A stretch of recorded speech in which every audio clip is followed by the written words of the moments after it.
ದಕ್ಷಿಣ ಭಾರತಕ್ಕೆ ಪ್ರತ್ಯೇಕ ರಾಷ್ಟ್ರದ ಕೂಗು ಎತ್ತಿದ ಸಂಸದ ಡಿಕೆ ಸುರೇಶ್.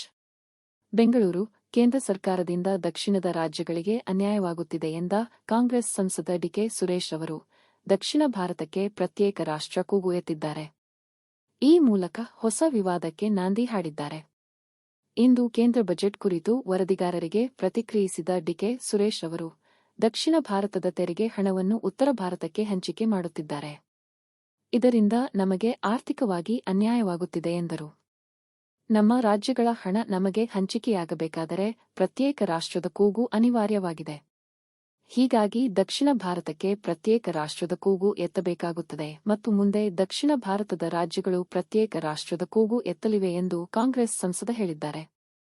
ಪ್ರತ್ಯೇಕ ರಾಷ್ಟ್ರದ ಕೂಗು ಏಳುವ ಮುನ್ನವೇ ಕೇಂದ್ರ ಸರ್ಕಾರ ಈ ಸಮಸ್ಯೆಯನ್ನು ಸರಿಪಡಿಸಿಕೊಳ್ಳಬೇಕು. ದಕ್ಷಿಣ ಭಾರತದ ತೆರಿಗೆ ಹಣವನ್ನು ದಕ್ಷಿಣ ಭಾರತಕ್ಕೆ ಖರ್ಚು ಮಾಡಬೇಕು. ನಮ್ಮ ಹಣವನ್ನು ಉತ್ತರ ಭಾರತಕ್ಕೆ ಹಂಚಿಕೆ ಮಾಡಬಾರದು ಎಂದು ಡಿಕೆ ಸುರೇಶ್ ಹೇಳಿದ್ದಾರೆ.